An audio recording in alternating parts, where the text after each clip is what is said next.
Congratulate lang natin, meron na tayong dalawang top 1. Dalawa. Si Russell, si Kim, Kita nyo yun si Russell at si Kim. may naman din si Diana Rose. Ang tataas ng grade ni Diana Rose.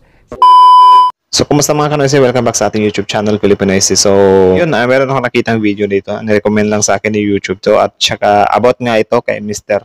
Pugong Biyahero, no? At saka na, nahook ako sa thumbnail at saka sa title niya. Kasi nga daw, ito ay patungkol kay Mr. Pugong Biyahero at sa mga scholar niya. Tapos, naging top 1 pa. Tapos sabi ko, oh, meron pala siyang scholar. Though, alam ko na yung meron siya scholar ni yung si Mylene. Pero parang, ang dating kasi dito sa content niya is something na marami siyang scholar, di ba? Kasi mga kita nyo sa title, wow, Pugong Biyahero, scholar, mga top 1. Tapos mga top 1 pa.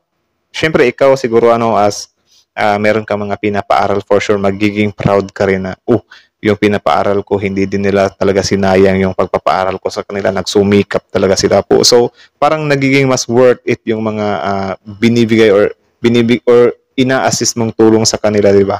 Kasi yun nga, nagsisikap din sila. Yung iba kasi, something na hindi sila ungrateful na sila pa yung pinapaaral, hindi pa sila, or hindi nila binutihan yung pag-aaral, which is nasasayang yung mga ganong pagkakataon. So, ewan ko kung siguro meron din sila mga sarili-sariling dahilan, di ba? Hindi din natin pwedeng i-judge yung mga ganong scholar na hindi nagsisikap. So, yun, again, panoorin natin ito mula kay John Tots Vlog. So, supportahan nyo yan. At syempre, kung tip nyo naman na ganitong reaction video may kasama kayo manood, syempre, huwag nyo na kalimutan supportahan yung YouTube channel natin, Filipinoise. So, di na natin ito patatagalin pa. Panoorin na natin. Again, ang title ng video ito, wow, Pugong Biyahero, scholar, mga top 1. Congratulations! So, start. Lang natin, meron na tayong dalawang top 1. Si Russell, si Kim. Wow, ang tatalino naman ang mga Russell scholar daw. ni Sir Paul Pugong Biyahero. Jan Stop Vlog ang inyong lingkod muling magbabalik upang magbigay mixing reaction video. Panoorin po ang kabuuan sa vlog. Naano ako kasi yung boses niya ay something AI yata or text-to-speech tapos meron siya mukha. Ewan ko kung ganito siya every time na mag-vlog siya. Siguro nahihiya siyang magsalita. Ewan ko. Ni Tuloy. Sir Paul at isubscribe na din natin ang kanyang channel. Thank you po ng marami. Yun. Maganda talaga ang ginagawa ni Sir Paul sa kanilang mga scholar. Laging minomonitor ang mga grades at china-challenge din ang mga medyo mababa para kung talagang magpursige ang scholar na mag-aral, gawin niya ang lahat para tataas ang kanyang grado. Okay. So, sinasabi dito na minomonitor daw ni Pugong Biyahero yung mga scholar niya. Tapos yung iba naman, para mag-top or para mag-improve din sila, parang china-challenge niya. Siguro, di din natin alam kung ano yung mga challenges, di ba? Baka merong mga challenge na, okay, ikaw kapag nag-top ka, meron akong ibibigay sa'yo, something like that. Or I don't know rin kung ano talaga yung mga challenges na yan. So, again, tuloy. Hindi sila yung pag sinabing scholar na ang isang bata sige bigay allowance, bahala na siya or ihahanap na ng ka-love team tapos mamaya ipapaasawa na dahil sila po ay inuuna ang edukasyon kaya natutulong ng mapaganda ang future ng tutulungan kaya ito proud na proud Tama. sa kanilang mga top 1 syempre maging ang Tamang na, walang preno-preno. Tama din naman yun na yun nga, kapag meron kang scholar, dapat mo rin talaga siyang tutukan or i-monitor para hindi din, kaya ka nga nag-scholar sa taong yan, di ba? Kasi gusto mong tumino yung buhay niya or maging maayos yung buhay niya. Kaya siguro ang dapat talagang kaya siguro ang dapat talagang gawin diyan ay yun nga, i-monitor mo siya para mapunta din sa ayos yung mga pinampaaral mo, di ba? Like, halimbawa, bibigyan mo siya ng allowance. I-monitor mo, anong mga naano mo doon sa allowance mo na yon para next time alam ko na kung ano yung or magkano yung ibibigay ko, something like that siguro. Basta sobrang dami din namang way para i-handle yung mga scholar, para hindi din talaga sila totally mapariwara or hindi masayang yung pagpapaaral mo sa kanila, di ba? So, good thing din yung ginawa ni Pugong Biyahero nun. So, tuloy. mga sponsor ng mga ito ay masaya at ganahang magbigay ng monthly allowance. Congrats Russell for being top 1 for the second grade. Russell. Congratulate lang natin, meron na tayong dalawang top 1.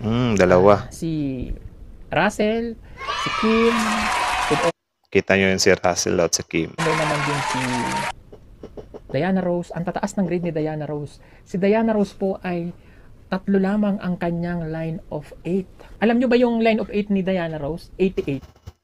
Grabe, no? Diana Rose. Merong isa na hindi siya nag-top 1 pero 3 lang yung line of 8 niya. Tapos yung 8 pa daw na yun, 88. Grabe, sobrang laki naman. Ako, honestly, as a student before. Puro palakol yung mga grades ko, men. Sobrang saya ko na siguro kung makatungtong ako ng 8. Tapos wala akong 9. Siguro yung pinakamalaking grade ko lang ay 88. Pero parang ano yun, values. Or basta grabe. Sobrang. Tapos nakatikim din ako ng bagsak, elementary, high school. Nakatikim din ako ng 65. Grabe, sobrang ob-ob ko din talaga. So, ewan ko kung ba't ang ob-ob ko nun. Siguro ob-ob pa rin ngayon, di ba? So, salot sa mga ganun. Grabe, 88. Sana all.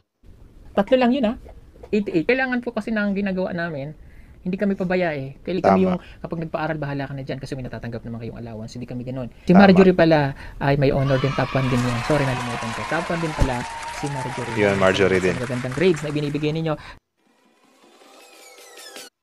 So, yun lang. Yun lang pala yun. So, again, Chantots Vlogs at Chantots Vlogs at saka Pugong Biyahero. Don't forget to support them. The original video link is in the description box below.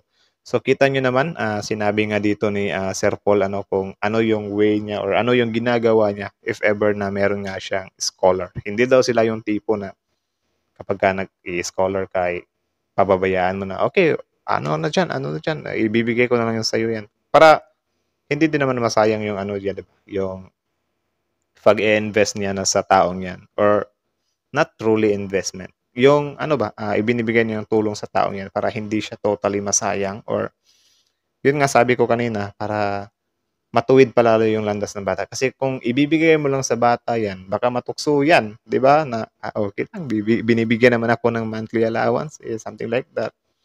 Hindi na siya, or baka, yun nga, mapariwara nga yung landas niya, di ba? So, good thing din yun. Tama din yung ginawa ni Pugong Biyahero dito na minomonitor niya yung scholar. Actually, ngayon ko lang ito nalaman na marami din pala siyang scholar.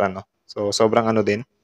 I don't know lang kung saan nagmula itong mga scholar niya. Ito ba yung mga katutubo din or yung mga mahihirap na bata or kung meron kayong idea, comment down below. Pasensya na if wala akong ganong background. Yung iba kasi nagagalit na, uy, ba't ka nanonood dyan? Wala ka palang alam sa Pugong Biyahero. Kaya nga ako nanonood, guys, para magkaroon ako ng kaalaman, di ba?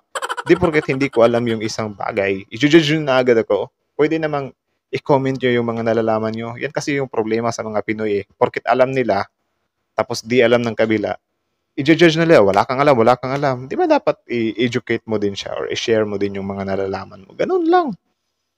Like me, gumagawa ako ng mga videos, nagre-react ako para ma-share din yung mga videos na ito sa other audience, di ba? Or yun nga, halimbawa, kasi itong channel ko, mixed to Ginawa ko talaga itong channel to para, wala lang, manood lang ako ng 1 million videos dito sa YouTube, guys. Like, mix lang talaga to. Lahat na makita ko sa YouTube homepage ko, panonoorin ko talaga yan. Tapos, gagawa natin ng reaction. So, makikita nyo naman yan kasi meron naman akong inilagay na code dyan sa mga thumbnail. Like, halimbawa, yung green ang text, para yan sa mga viral persons dito sa Philippines. Like, halimbawa, Pugong Biyahero, yung mga Jacqueline Jose, or sino pa mga viral personality dito sa YouTube, di ba?